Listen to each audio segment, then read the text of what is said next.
Salut les amis, c'est Isa, j'espère que vous allez tous et toutes très bien. Alors je vous retrouve aujourd'hui pour vous faire un petit message global. Je suis inspirée de vous faire un message, j'ai décidé de demander à l'esprit infini, entre guillemets, de vous donner, je dis l'esprit infini parce que dans mon petit livre du Kybalion, pardon, c'est comme ça que l'on appelle le tout, entre guillemets. Donc, je dis toujours entre guillemets parce que je respecte le fait que chacun appelle le tout, l'esprit infini, Dieu, peu importe, hein, chacun l'appelle différemment. Mais j'ai décidé de vous donner un message, de demander à l'esprit infini un message pour vous. Alors, je vais commencer par prendre une phrase du Kybalion au hasard, je ne sais pas du tout laquelle, et ensuite j'utiliserai un tarot, je prendrai uniquement 2 cartes du tarot des rêves oniriques, ici. Oh, regardez la jolie carte qu'on a en dos de jeu. Pour vous communiquer ce message, et je ne sais pas du tout de quoi on va parler, ok? Alors je vais commencer par demander un message au hasard. Allez, une phrase, un message, quelque chose pour le collectif. C'est intéressant. Je mets le doigt sur la page blanche. Intéressant. Vous savez quoi? Je vais même pas essayer de chercher autre chose. Pourquoi une page blanche? Ça, c'est intéressant. Alors là, je m'y attendais pas du tout à celle-là. Le message, eh bien, il n'y a pas de message. Le message est une page blanche.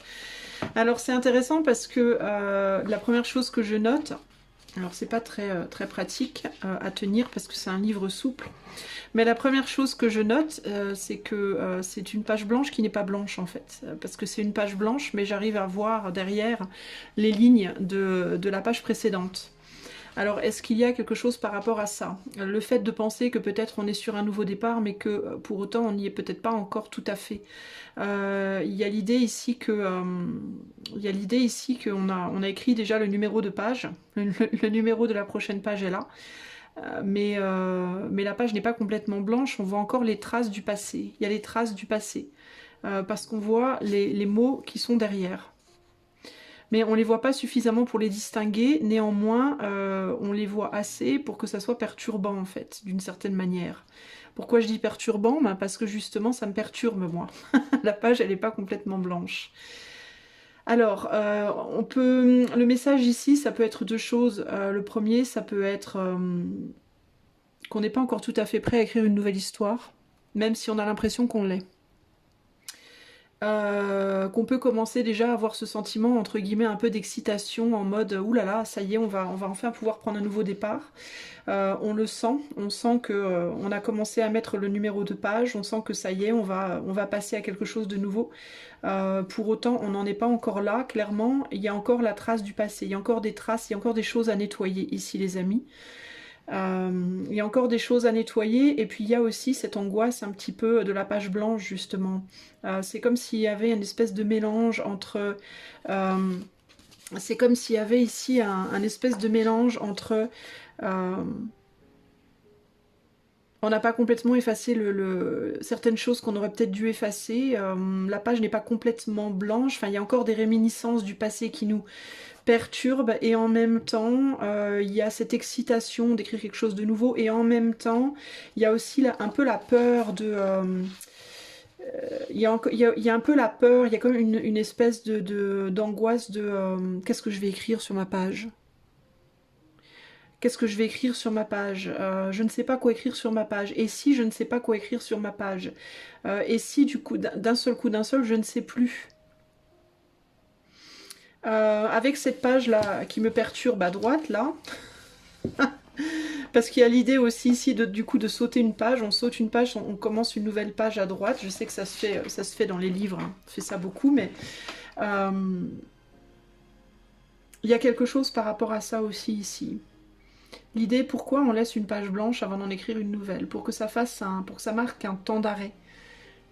Pour qu'il y ait une espèce de vrai temps d'arrêt, pour pas que ça aille trop vite, peut-être, pour qu'on ait le temps de reprendre notre souffle. Cette idée de on finit le paragraphe, le chapitre, on laisse un blanc, et puis on laisse un grand blanc, et puis on recommence. Il y a vraiment cette idée de nettoyage ici, hein. Alors il peut y avoir l'idée de et si je ne sais pas quoi écrire, eh bien tu n'écris rien. Tu n'écris rien si tu ne sais pas quoi écrire. Tu peux noter ton numéro de page, et puis tu notes le numéro suivant, et puis si tu ne sais pas quoi écrire au 92, eh ben tu écris au 93. 92, fin de cycle, et le 2, la dualité. Fin de cycle, dualité. On va sur un 11. Le mois et le mois. Ouais, il y a trop de messages en fait du coup. C'est intéressant, il y a trop de choses qui s'imbriquent en fait. Vous allez me prendre pour une tarée. Mais il y a trop de choses qui me viennent et c'est difficile pour moi de tout mettre en place. Je note la numérologie du 92. Je réalise qu'on est sur le 11. Le 11, c'est un numéro extrêmement, un nombre très créatif, mais en même temps, c'est le nombre des polarités aussi, féminine, masculine, positif, négatif, noir et blanc, etc. etc. C'est le nombre du yin-yang qui s'affrontent et qui a du mal à s'emboîter. Et de manière très intéressante, vous noterez que là-bas, il y a il y a le tarot de la loi de l'attraction. Et juste avant de commencer la vidéo, je l'avais mis, il était comme ça. D'accord? Et je ne sais pas pourquoi, j'ai eu envie de le retourner parce que j'avais envie de voir le yin-yang. Donc je l'ai mis comme ça. Et de quoi je suis en train de vous parler? Je suis en train de vous parler des polarités et du yin-yang. Qui ont du mal à s'emboîter. Et là, on a un yin-yang parfaitement bien emboîté. D'accord? C'est très intéressant ça. D'ailleurs, on parle de la loi d'attraction. Donc, il y a l'idée d'attirer les choses à soi, peut-être au bon moment.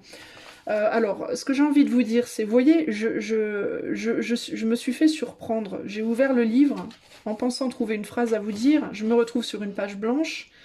Je pensais que du coup, ben, qu'est-ce que je vais faire, qu'est-ce que je vais leur dire à mes amis là avec ma page blanche. Et donc il y a cette idée de zut, alors là je m'attendais pas du tout à ça, c'est très emmerdant. Et puis au final, il y a plein de choses qui se passent. Et clac, clac, clac, clac, clac, les choses s'emboîtent. Les choses s'emboîtent et tout rentre, tout arrive de manière extrêmement fluide. Donc est-ce que le message ne serait pas tout simplement ne paniquez pas?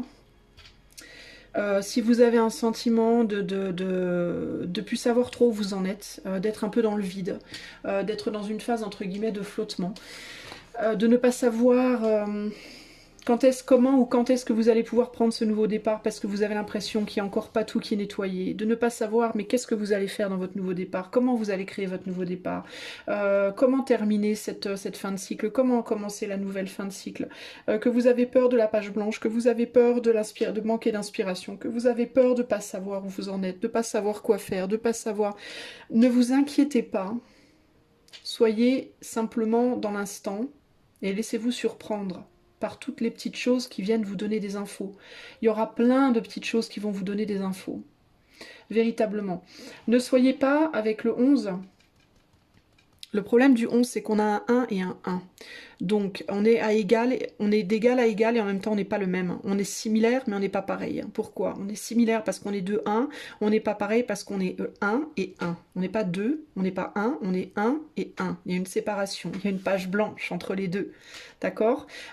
Du coup, un chapitre et un chapitre avec un espace entre les deux, ça nous fait un 11. Et il y a vraiment cette idée de, ou bien tu te casses la tête, en mode, j'aurais pu, par exemple, me dire, mais enfin, pourquoi j'ai une page blanche, pourquoi j'ai une page blanche, oh mon Dieu, qu'est-ce que je vais dire, pourquoi j'ai une page blanche, faut que j'arrête la vidéo, faut que j'arrête. Vous voyez, ou bien tu es dans la résistance, et tu te casses la tête, et tu es dans la dualité, dans la confrontation, et tu sais pas, tu te bloques, ou alors tu te dis, bon, ok, ok, alors on est pareil, on est différent, comment on fait, on va se poser. On va rien faire en fait, on va juste attendre qu'il se passe quelque chose. Et hop, je vois le nombre, et hop, il y a l'inspiration qui me vient, et hop, mon tarot, et avec la loi d'attraction, donc l'idée que les choses arrivent toutes seules, comment attirer à soi les choses, enfin vous voyez, c'est très brouillon ce que je suis en train de vous dire, mais en gros, ce qu'on me dit ici, clairement, c'est ne regarde pas les choses, ne regardez pas les choses. Ne prenez pas les choses pour argent comptant, ne prenez pas les choses exactement comme elles viennent, regardez au-delà de l'évidence. L'évidence ici c'est « Ah bah Isa, elle a voulu choisir une phrase, elle s'est tombée sur une page blanche, ah ah ah ah, elle est bien embêtée, elle a rien à nous dire. » Ça c'est l'évidence. Regardez au-delà de l'évidence. Non, une page blanche, ça veut pas dire il n'y a rien à dire. Une page blanche, ça veut dire qu'il y a quelque chose à comprendre. mais qui n'est pas écrit noir sur blanc justement, qui n'est pas tangible, concret, je peux le toucher et le voir, qui est intuitif, qui est dans l'invisible. C'est l'idée de tout ce qui se passe, alors quand on a l'impression qu'il ne se passe rien. C'est vraiment ça ici l'idée. Laissez-vous porter, laissez-vous guider, laissez-vous flotter avec le courant du ruisseau, en fait. Laissez-vous flotter, en fait. Laissez-vous porter par le truc. Ne cherchez pas, en fait, à le contrôler. Sortez de l'idée du contrôle de la situation. On ne peut rien contrôler. D'ailleurs, en réalité, on ne contrôle rien dans ce monde. On a l'illusion de contrôler, mais on contrôle que dalle. Laissez-vous porter par les choses et soyez dans la confiance et dans la foi que vous allez aller exactement là où vous êtes censé aller. Les choses vont se mettre en place de manière assez magique, en fait. Les messages vont venir de manière assez magique. Regardez, je vous parle de ruisseau. Et là, on me met les yeux sur le mot, le rythme. Le rythme. Je vous parle de ruisseau, je vous parle de vous laisser porter par le flot, par la vibration, par le rythme des choses. Plutôt que de vouloir accélérer le rythme ou ralentir le rythme, laissez-vous porter par le rythme auquel les choses évoluent dans votre vie de manière naturelle. Je pense qu'il nous faut retourner vers la nature. Et que la nature commence par le rythme de la vie, le rythme de l'énergie autour de nous, en nous et autour de nous. Le rythme des événements qui se déroulent sans qu'on ne puisse rien y faire. Tout s'écoule en dedans et au dehors. Toute chose a sa durée, tout évolue puis dégénère. Le balancement du pendule se manifeste dans tout. La mesure de son oscillation à droite est semblable à la mesure de son oscillation à gauche. Le rythme est constant. J'étais amenée à vous lire ce paragraphe. C'est exactement ça. Tout s'écoule au-dedans et au-dehors. Toute chose a sa durée. Tout évolue puis dégénère. Le balancement du pendule se manifeste dans tout. La mesure de son oscillation à droite est semblable à la mesure de son oscillation à gauche. Le rythme est constant. Quand on a l'impression que quelque chose s'arrête, rien ne s'arrête. Ce n'est qu'une impression. Rien ne s'arrête, les amis. Je vais vous tirer 2 cartes de tarot et on va voir ce qu'on peut me dire d'autre. Si vous avez l'impression en ce moment que vous êtes dans une espèce de cul-de-sac, peu importe le domaine de vie duquel on parle ici, hein. Pour certains ce sera en amour, pour d'autres au travail, pour d'autres financièrement, bref, pour d'autres ça sera dans tous les domaines. Puis d'autres ça sera comme une espèce de feeling intérieur qu'on ne peut pas décrire. Vous n'êtes pas dans un cul-de-sac. Vous avez l'impression d'être dans un cul-de-sac, mais vous n'êtes pas dans un cul-de-sac. D'accord? Ne vous inquiétez pas. Et puis ce qui me vient aussi ici, c'est que même quand on est dans un cul-de-sac, on ne va que dans un cul-de-sac parce qu'il faut qu'on retourne un petit peu en arrière. Et si on retourne un petit peu en arrière, c'est qu'il y a une raison. Et là, je vous sors le pendule. Avec le 8 de bâton. Je vous parlais d'être dans un cul-de-sac. Le pendule est le 8 de bâton. Je suis bloquée, je n'ai qu'une envie, c'est d'avancer. Mais je suis forcée de me mettre en retrait. Tu y es forcé ou tu le fais de toi-même? Parfois on le fait de soi-même, on a l'impression d'y être forcé. On s'en rend pas toujours compte quand on fait les choses de soi-même. De nous-mêmes. C'est-à-dire que parfois on provoque des choses dans sa propre vie et on ne se rend pas compte qu'on les provoque en réalité. On le fait inconsciemment.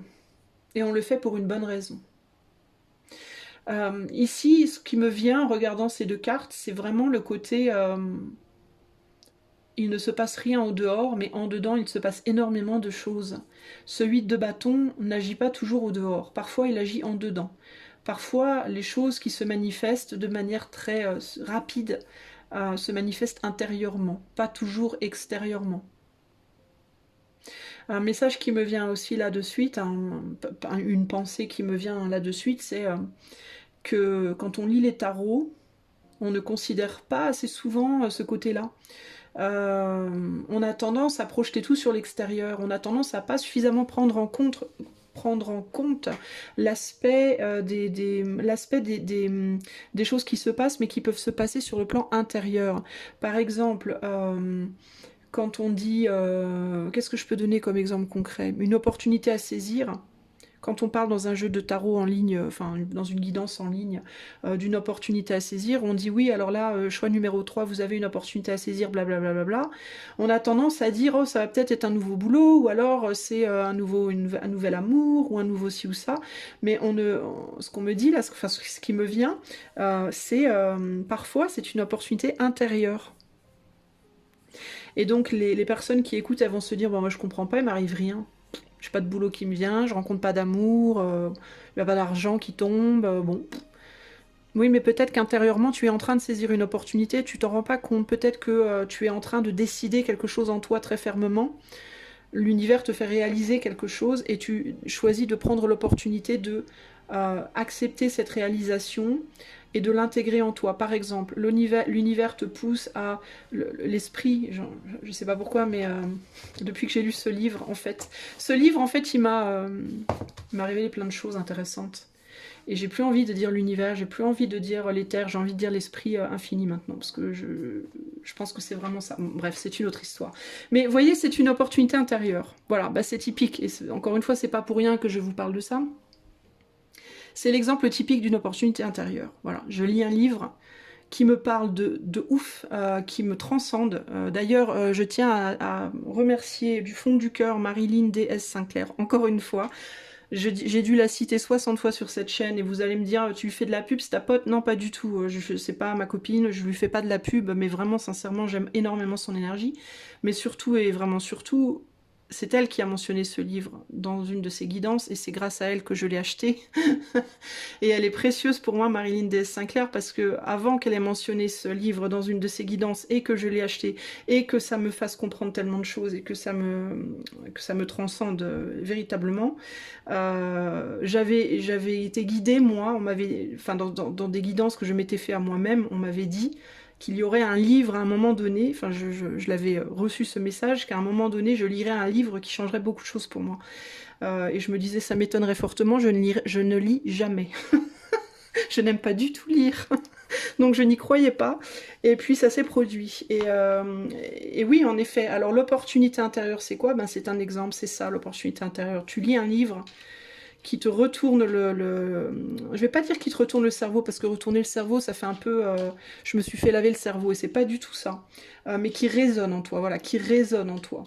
Et dans ce raisonnement, dans cette résonance, tu comprends que tu dois changer quelque chose, qu'il y a une chose... Enfin, tu le comprends et en même temps tu le veux, tu le sens au plus profond de toi, il y a quelque chose qui doit changer.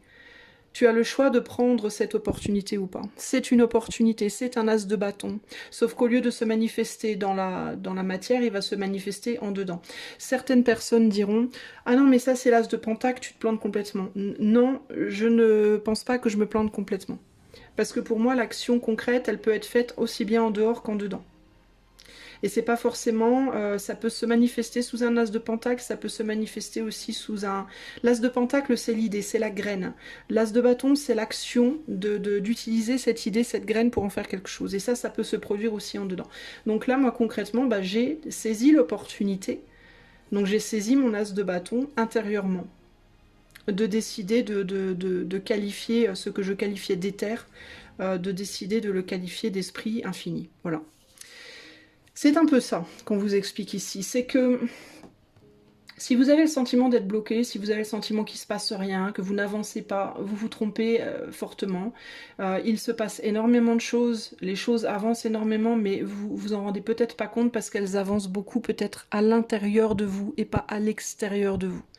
Elles avancent beaucoup dans l'éther, dans l'éther, oui, bah dans l'invisible, mais pas forcément dans le visible.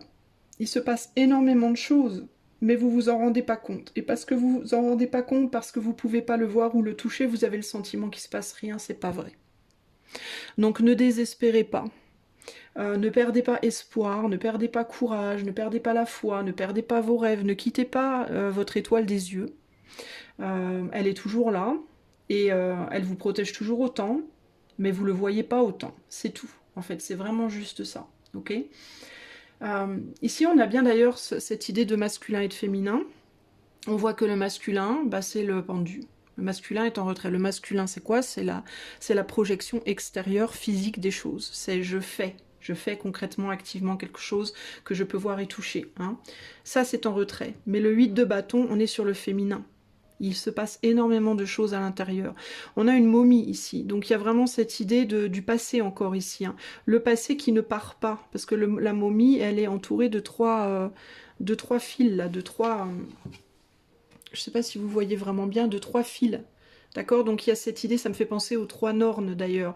Les Nornes qui tissent les fils du destin, c'est dans la mythologie, je crois, non, nordique. L'histoire des Nornes qui tissent les fils du destin. Il y a certaines choses du passé qu'il va vous falloir laisser derrière, il y a certaines choses du passé qu'il va vous falloir emporter avec vous. Vous ne le voyez peut-être pas encore, et vous êtes en train de faire le tri. Et ça me fait penser au grand ménage de printemps, ça me fait penser à cette période de l'année où chacune trie ses vêtements, trie ses livres, trie sa musique, trie ses objets, trie son argent, trie ses amis, trie ses amours, trie. Qu'est-ce que je garde, qu'est-ce que je laisse derrière? Et ça, c'est des choses qu'on est en train de faire sur le plan intérieur, beaucoup. Pendant qu'extérieurement, on a le sentiment que le temps passe, que l'horloge brûle et que rien ne se passe. Et pourtant, plein de choses se passent. Et à un moment donné, le fil va se couper, on va tomber et on va pouvoir aller chercher l'abondance qui est juste là avec le poisson dans l'eau. On va pouvoir tomber et trouver les runes. Trouver nos amis les runes. Pourquoi je vous parle des runes? Parce que le pendu, c'est Odin. Odin qui s'est volontairement pendu pendant 9 jours et 9 nuits. Et qui a fini par... et c'est cette position de pendu qui l'a amené à voir les runes qui étaient juste en dessous de lui, je crois dans un ruisseau, mais je ne suis pas sûre. C'est comme ça qu'il a découvert les runes, et le mot rune, ça veut dire secret. En vieux germano, je sais pas quoi. Bref, ne m'en demandez pas trop, hein, je suis pas exactement une scolaire.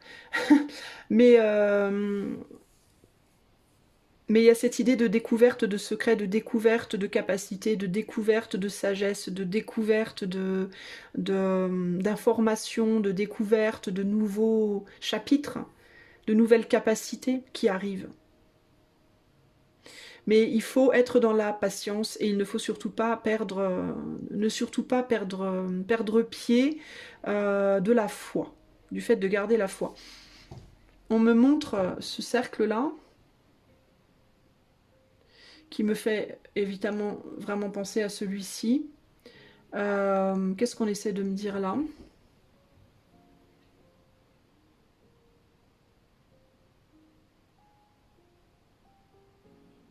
Qu'il y a quelque chose qui se met en retrait intérieurement. On est sur le plexus, quoi? C'est le plexus sacré, ça? Le chakra sacré, pas le plexus sacré, non, n'importe quoi. On est sur le chakra sacré ici, je crois. Sacré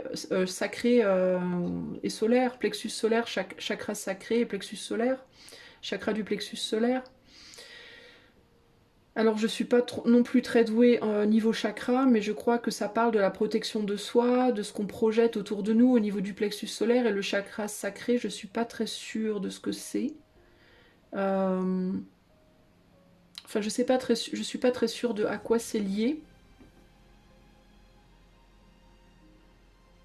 C'est celui, je crois, qui est juste en dessous du nombril, de la couleur orange, en effet. Et je ne sais plus trop de quoi il parle. Alors, si vous savez de quoi le chakra sacré parle, parce que moi, je me souviens pas trop. Attendez, j'avais un truc là, je crois. Je vais aller voir. Je crois que j'avais un truc sur les chakras. Possiblement. Est-ce que je l'ai encore ou pas? Mais il y a cette idée de... oui, il est là. Alors, le chakra sacré, attraction et émotion. Le centre, Energy Center of Emotion, le centre énergétique des émotions. Here is generated like and dislike. C'est là qu'est générée l'appréciation, la désappréciation, la sensualité, l'attraction, les connexions sociales. C'est là qu'il y a quelque chose qui est en retrait. Donc ça peut être par rapport aux échanges les uns avec les autres. On va peut-être être amené temporairement à se replier sur soi et à moins avoir du mal par rapport aux émotions. Il peut y avoir aussi quelque chose qui est en train de se changer de manière assez forte. Comment dire, les goûts, nos goûts par rapport aux gens peuvent se changer de manière assez forte. On peut ces temps-ci être attiré typiquement par des personnes qui nous attireraient peut-être pas d'habitude. On peut aussi être de plus en plus repoussé par des personnes qui d'habitude nous attiraient beaucoup. Y a des choses qui changent par rapport à ça. Il y a des choses qui changent par rapport à ça parce qu'on arrive à des compréhensions, notre compréhension des choses est en train de changer également.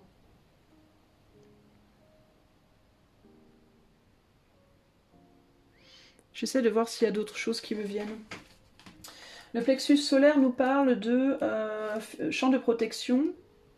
C'est la maison de notre sens du moi, de notre individualité, intégrité, productivité et notre volonté. Donc il y a quelque chose qui se joue par rapport à ces deux endroits, l'estomac, et je vous disais que j'avais eu une gastro il n'y a pas longtemps et je vous parlais de... Ça me fait penser au nettoyage que la gastro effectue en nous, n'est-ce pas, quand nous l'avons. Mais c'est comme s'il y avait un gros nettoyage fait par rapport à cet endroit-là, peut-être, et que... et qu'on allait beaucoup peut-être se comparer aussi. Il y a une idée de comparaison. Il peut y avoir beaucoup de gens qui se comparent, qui ont tendance peut-être à se comparer aux autres en ce moment. À regarder comment je suis moi, comment les autres sont et comment tout ça fonctionne ensemble en fait. Il peut y avoir une comparaison des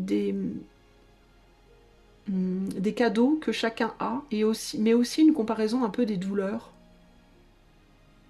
Parce que là, on a quelqu'un qui est bloqué, qui est attaché la tête en bas, et là, on a quelqu'un qui est un peu comme la sorcière sur le bûcher, là, avec des flammes à ses pieds. Donc c'est comme si on comparait un peu nos... Enfin, pas nous, mais sur cette carte, on dirait que ces personnes, enfin, qu'elle compare cette féminine, un peu sa condition à celle de monsieur là. Il y a l'idée de... est-ce que c'est mieux finalement de souffrir pendu ou de souffrir brûlé, quoi. Il peut y avoir ce côté-là un peu...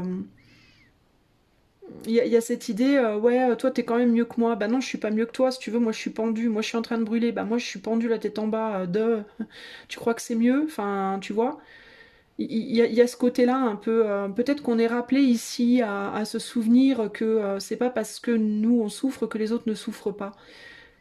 Et que c'est pas parce que les autres n'expriment pas leur souffrance de la même manière qu'on exprime les nôtres qu'ils ne souffrent pas. Vous voyez, il y a ce côté-là aussi.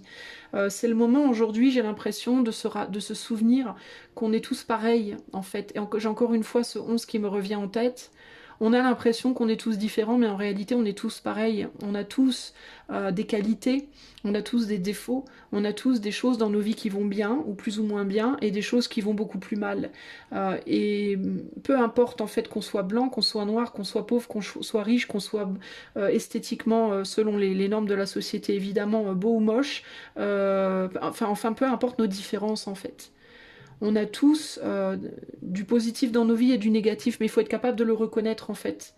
Plutôt que d'être dans la comparaison, en fait, ce qu'elle devrait plutôt se dire, c'est bah, moi je suis en train de brûler, mais lui il est pendu. Donc c'est pas mieux finalement. Vous voyez on souffre tous les deux en réalité, mais on souffre juste pas pareil en réalité. Il y a aussi l'idée que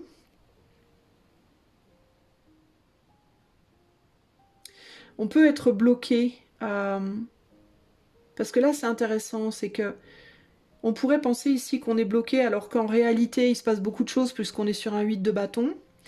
Et on pourrait penser que tout va bien alors qu'en réalité tout va pas forcément bien. Il peut y avoir aussi cette fausse idée, et là c'est un petit peu un, comme on dit en anglais, un heads up, c'est-à-dire lever la tête et garder l'œil, ouvrir l'œil, sur le fait qu'on peut avoir le sentiment d'aller très bien alors qu'en réalité on va peut-être pas super bien. On peut avoir le sentiment, ben, ça me rappelle ce que je vous disais par rapport à la page blanche, ce côté, oh bah ça y est, on est enfin arrivé à la page blanche, on va enfin pouvoir tout démarrer, ben non, pas encore. Tout n'est pas encore clair, tout n'est pas encore... tout n'est pas encore résolu, vous voyez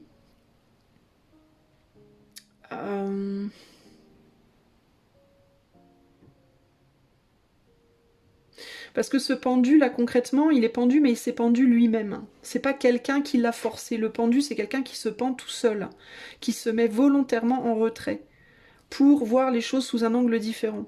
Vous voyez, donc ça peut être, non mais de toute façon moi je souffre pas, j'ai décidé moi-même de ma situation, je ne souffre pas du tout. Alors qu'en dedans on brûle.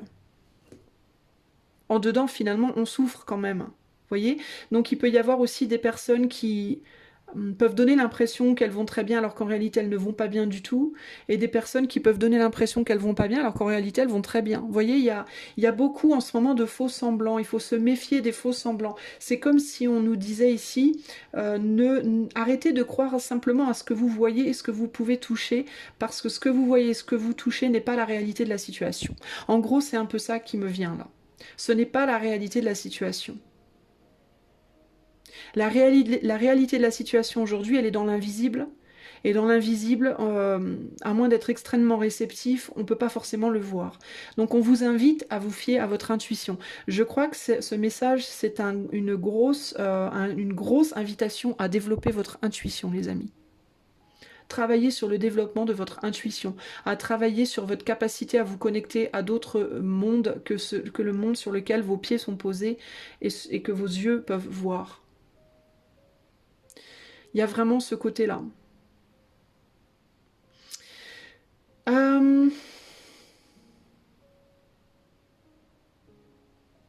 Ce qui m'intrigue, c'est que c'est cette autre féminine ici aussi, qui veille.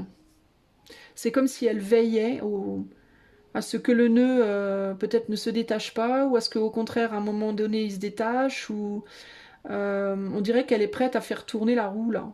On dirait qu'elle est prête peut-être à faire tourner la roue pour que ce pendu sorte de son état de pendaison.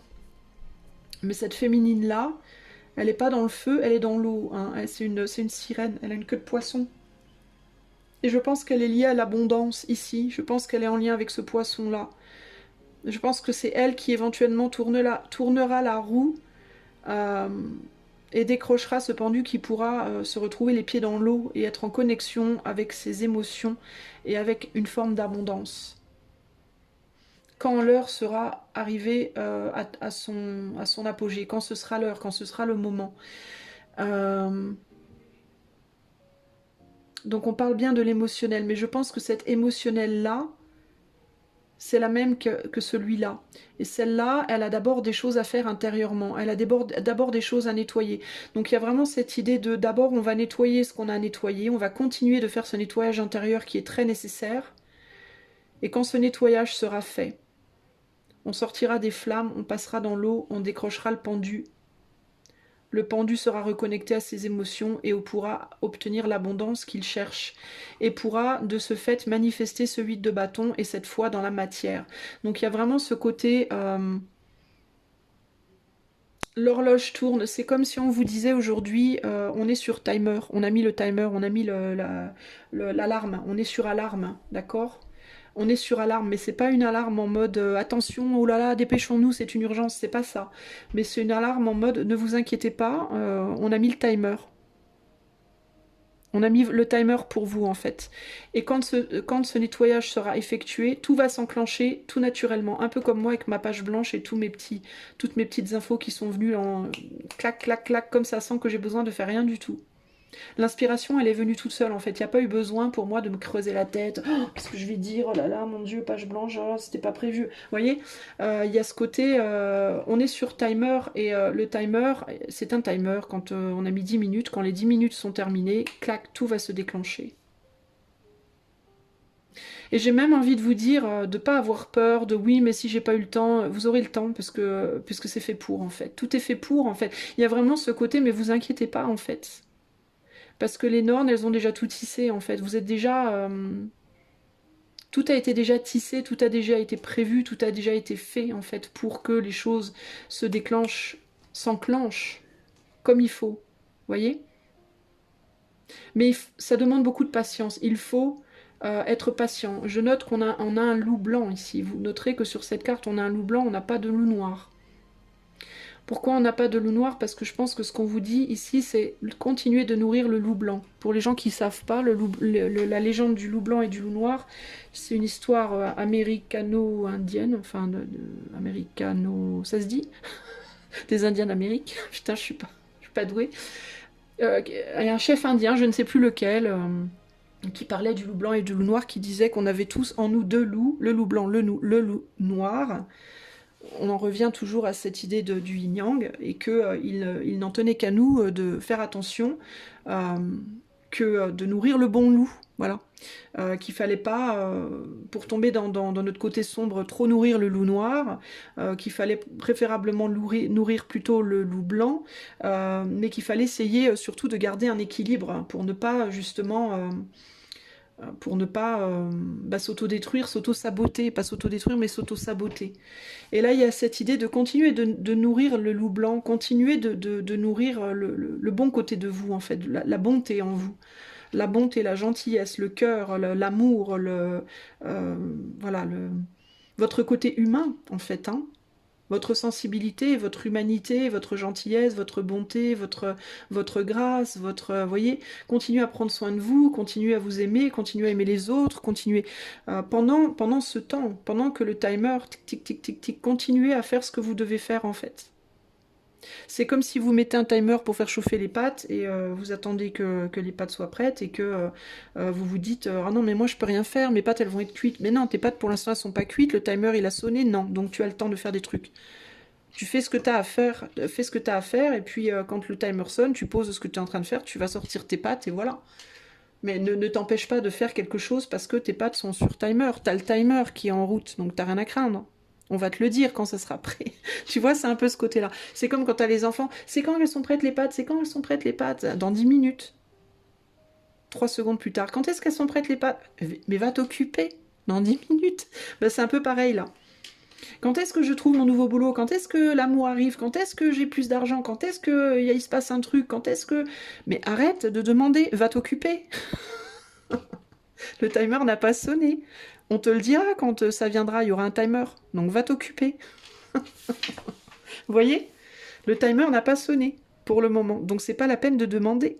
C'est pas la peine de venir tout le temps vous impatienter sur votre vie, sur ce qui va pas dans votre vie.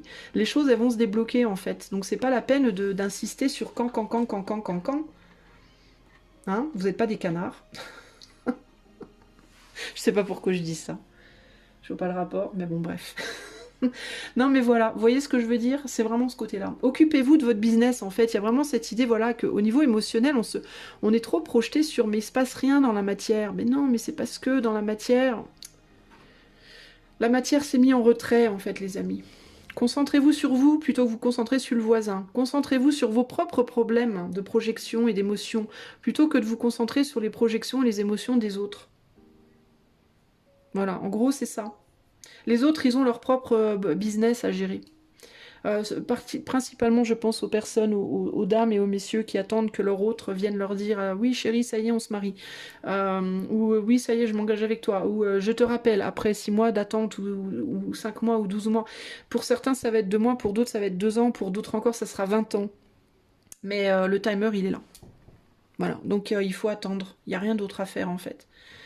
Je sais que c'est frustrant parce que la frustration, je la ressens dans ce tirage parce que vraiment le fin mot, le résumé de pas de ce tirage, mais cette guidance, le résumé de cette guidance, enfin de ce message, c'est vraiment, il n'y a rien d'autre à faire. Il n'y a rien à faire en fait. Occupez-vous de ce qui se passe à l'intérieur de vous. Surtout. Occupez-vous de ce qui se passe à l'intérieur de vous. S'il y a une chose à faire, c'est de faire des choses pour que à l'intérieur de votre corps, que ce soit dans votre corps, dans vos tripes, ou que ce soit dans votre mental, dans votre âme, dans votre cœur, que le loup blanc soit bien nourri. Nourrissez-vous bien, mangez des bonnes choses, arrêtez de bouffer des plats pré-préparés, des trucs comme ça aussi. Ne vous polluez pas l'intérieur du corps aussi. Faites attention à ne pas polluer l'intérieur de votre corps par de la nourriture préfabriquée, faite à la chaîne, blindée de produits chimiques, d'insectes, dont Dieu sait quoi, de graphène, de je ne sais pas quoi. Mangez des légumes, mangez des fruits, mangez des produits qui viennent de la terre. Retournez vers vos petits commerçants, retournez vers les villageois, vers le cultivateur. Mangez des choses saines qui vous font du bien, qui vous allègent le corps, parce que ça va aussi vous alléger l'esprit, ça va aussi vous alléger le cœur, ça va aussi vous alléger l'âme. Ça aussi, c'est très important. Plus vous allez manger des trucs lourds et difficiles à digérer, plus ça va être lourd pour votre âme, pour votre cœur, pour votre esprit. Tout ce que vous allez mettre dans votre corps de matériel va se répercuter sur votre monde éthéré, sur l'invisible, vos énergies, vos corps éthériques, je ne sais pas comment on appelle ça. Donc, nourrissez-vous comme il faut. Et non, je vous fais pas la morale, les amis. Je le fais pour moi en ce moment. Moi, je fais hyper gaffe en ce moment. D'ailleurs, depuis que j'étais malade, ça m'a grave remise les idées d'équerre. Ça m'a remis d'aplomb sévère. Il y a plein de choses que j'abandonne pour aller vers des choses beaucoup plus pures, beaucoup plus saines, beaucoup plus simples. Pour se sentir bien, pour me sentir bien dans ma peau, pour essayer de m'alléger, pour essayer d'aller mieux. Et vraiment, il y a ce gros message-là, tout aura une répercussion, en fait. Ce que vous allez faire dans la matière va se répercuter sur votre monde intérieur. Et comment vous allez vous sentir à l'intérieur se répercutera dans la matière. Et plus que jamais, ce lien-là est très très fort. Si vous avez des idées négatives, des idées noires, si vous êtes pessimiste, si vous êtes empressé, si vous êtes stressé, ça va amener des choses dans la matière par la loi d'attraction qui vont être comme ça aussi, qui vont vous causer de la lourdeur, du stress, de l'anxiété, de la douleur, etc. Par contre, si vous mangez bien, vous vous nourrissez bien, vous faites tout pour être bien le mieux possible, le plus léger possible dans vos corps éthériques, dans votre monde intérieur, dans l'invisible, alors vous allez vous attirer en retour aussi des choses très positives sur le plan matériel. Attention à tout ça parce que plus que jamais, c'est un terrain très sensible en ce moment. Vraiment. Ok ? Je vais m'arrêter là, les amis. J'espère que ce message vous aidera. N'hésitez pas à me dire aussi dans les commentaires si ce genre de message vous plaît, parce que j'en fais de temps en temps, mais c'est quand même assez rare, j'avoue. Mais si ça vous plaît, je serais ravie d'en refaire. Donc n'hésitez pas à me le dire dans les commentaires. Je vous fais des gros bisous et je vous dis à bientôt pour de nouvelles aventures. Bye bye!